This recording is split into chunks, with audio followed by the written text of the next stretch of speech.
셜록 홈즈 시리즈, 용의자 X의 헌신, 궁극의 아이, 7년의 밤까지, 시대인 독서권장 프로젝트. 오늘은 추리소설 한 권 어떠세요? 지금 시작합니다.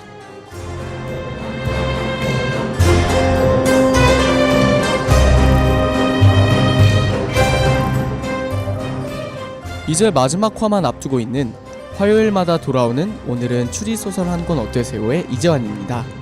보고가 한 주간은 다들 잘 보내셨나요? 저는 지난주에 쉬는 수업이 하나도 없어서 보강주간인지 아닌지 모르겠더라고요. 그 사이에 비도 와서 날만 추워지고. 다시 한번 감기 조심하세요 여러분. 저는 결국 감기가 걸렸습니다. 네, 그나저나 시간이 정말 잘 가네요. 시작할 때는 어떤 책을 소개해드릴까 고민에 고민을 거듭했던 것 같은데 어떻게 추천해드린 책은 재밌게 읽고 계신가요? 오늘은 드디어 영미권, 일본에서 벗어나 한국의 추리소설을 찾아 돌아왔습니다. 바로 장용민의 궁극의 아이인데요. 작가의 이름조차 생소하실지 모르겠네요. 워낙에 한국 추리소설이 잘 알려져 있지 않으니까요. 그럼에도 이제 슬슬 박차를 가할 한국의 추리소설, 그 첫 번째 이야기를 한번 시작해 볼게요. 우리나라 작가라 더욱 쉽게 읽지 않을까 하는 마음에 얼른 읽어드리고 싶습니다. 1부에서는 장용민 작가님 소개와 간단한 책 이야기를, 2부에서는 장용민 작가님의 궁극의 아이를 읽어드릴게요. 노래 한 곡 듣고 와서 장용민 작가와 만나봅시다.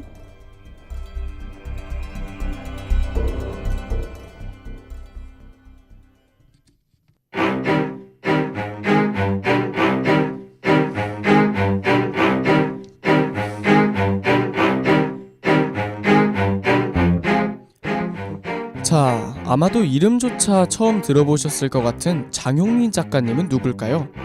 일본에서 한국으로 건너와도 추리소설 작가님들의 이력은 매우 특이합니다. 서울대 미대 국예과를 졸업하고 한국영화 아카데미에서 감독 수업을 거쳐 실제 영화 제작사 신의 이천과 사이더스에서 자신의 시나리오로 감독 데뷔를 준비하던 작가님은 1999년 소설 운면 계산 시계를 들고 신의 이천에서 2004년에서는 5분 후의 세계라는 시나리오를 써서 사이더스에서 각각 감독으로 데뷔하려고 시도하나 투자를 못 받아 결국 실패하고 맙니다.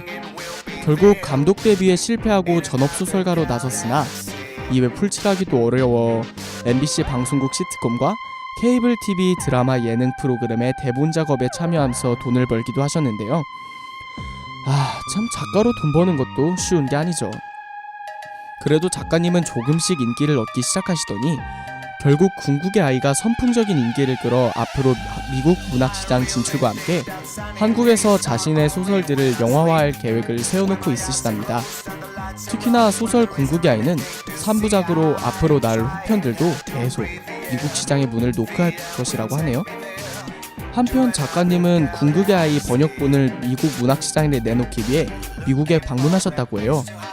인터뷰에 따르면 한국 문학계에서 그다지 이름이 알려지지 않은 신예 작가가 벽이 두꺼운 미국 문학시장에 무작정 뛰어든 이유가 꿈을 이루기 위해서라고 말씀하셨다고 하는데요.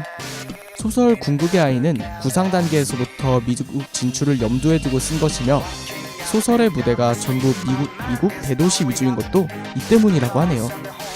미국을 한 번도 방문한 적이 없어 구글어스를 통해 취재한 소설 궁극의 아이는 2011년 한국콘텐츠진흥원 주최 스토리 공모대전에서 최우수상을 받았습니다. 한국 추리소설 분야에서는 베스트셀러 축에 들어가는 궁극의 아이는 현재 미국의 출판 에이전시를 통해 소설 궁극의 아이의 미국 데뷔를 준비하고 있다고 하네요.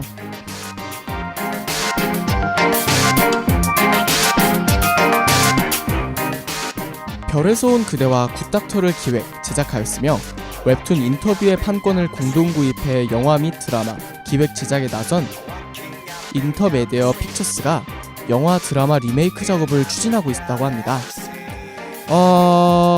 캡티베이트 엔터테인먼트, 투모로우 스튜디오 등에서도 관심을 보이고 있다는 후문인데 개인적인 팬의 입장에서는 여러모로 계약이 잘 성사되어서 궁극의 아이가 미국으로 진출해서 영상으로 볼 수 있다면 그건 그거대로 좋을 것 같네요.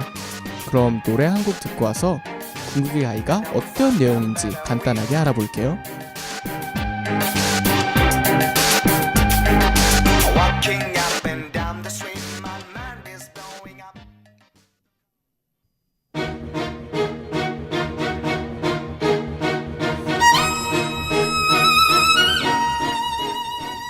160kg의 거구 앨리스는 홀로 자신의 딸인 미셸과 살아가고 있습니다.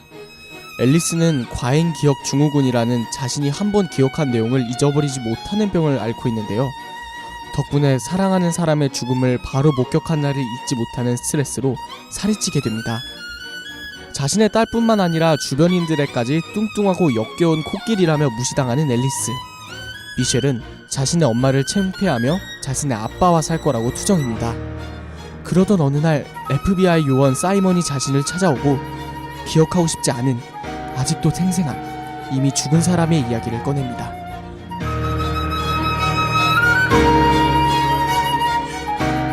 앨리스 씨, 신갈시 문제로 찾아왔습니다.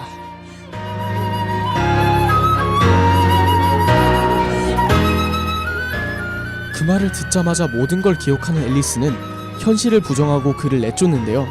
그런데 가야가 살인사건에 연루되어 있고 예고살인으로 사람들을 하나씩 죽이고 있으니 그를 막아야 한다고 도와달라는 사이먼.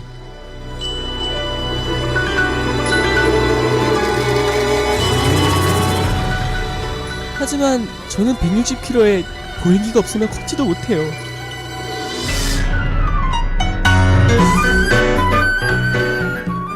그러나 사이먼은 포기하지 않고 그녀를 계속 찾아옵니다. 그러던 어느 날 미셸이 죽은 자신의 아버지를 찾으러 떠나면서 예고살인의 다음 희생자에게 붙잡히게 됩니다. 앨리스는 자신의 딸이 납치당하자 딸을 구출해야겠다는 일념으로 사이먼과 함께 미셸을 찾아내려는 앨리스.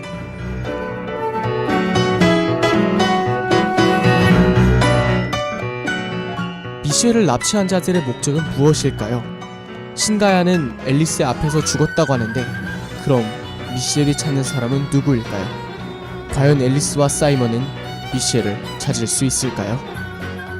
노래 한 곡 더 듣고 나서 코멘트 한번 달아볼게요.